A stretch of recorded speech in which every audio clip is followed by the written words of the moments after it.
단순 경비율 신고 방법에 대해서 말씀을 드리겠습니다. 단순 경비율 대상자는 직전 연도 2023년도분을 요번에 신고를 하기 때문에 2022년도 수익 금액이 3,600만 원 미만인 경우에 단순 경비율 대상자에 해당이 되고요.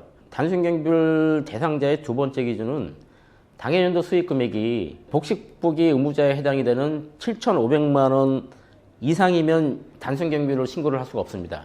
또한 신규 사업자의 경우, 신규 사업자는 직전 연도 수익 금액이 없기 때문에 7,500만 원 이상인 경우에는 단순 경비율을 신고를 할 수 없고 기준 경비율 대상자에 해당이 됩니다.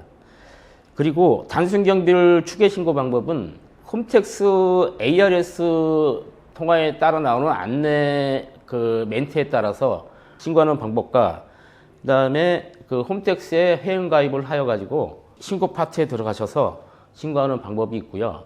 그다음에 종합소득세 관련된 서면을 받으시는 경우가 있을 거예요.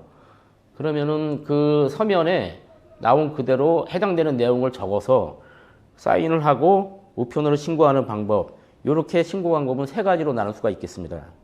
단순 경비율을 적용한 종합소득세가 어떻게 계산이 되는지 그 과정과 금액을 예시해서 좀 말씀을 드려보겠습니다.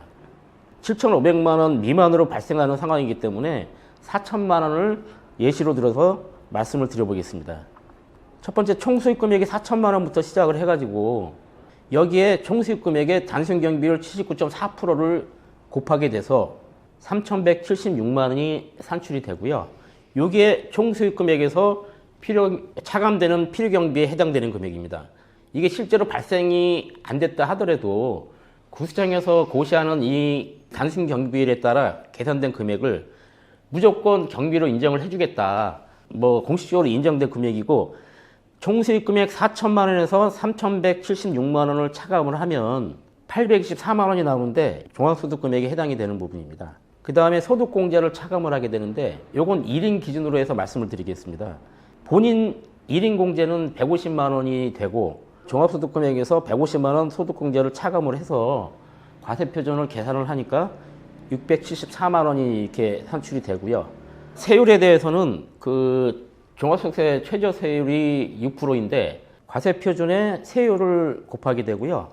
그러면은 산출세액이 40만 4,400원이 산출이 되고 매월 플랫폼 사업자들이 3%를 원천 징수를 했기 때문에 미리 납부를 해왔기 때문에 그 금액이 120만 원이고 1년 동안 내야 될 세금이 40만 4,400원인데 요 차액에 대해서는 다시 돌려받을 수가 있습니다. 요거는 이제 환급세액이라고 하고요. 79만 5,600원 요 차액은 환급받는 세액이 되겠습니다. 추가적으로 여기에 대한 10%는 지방소득세가 추가적으로 나중에 기일이 좀 지나서 환급을 받을 수가 있겠습니다.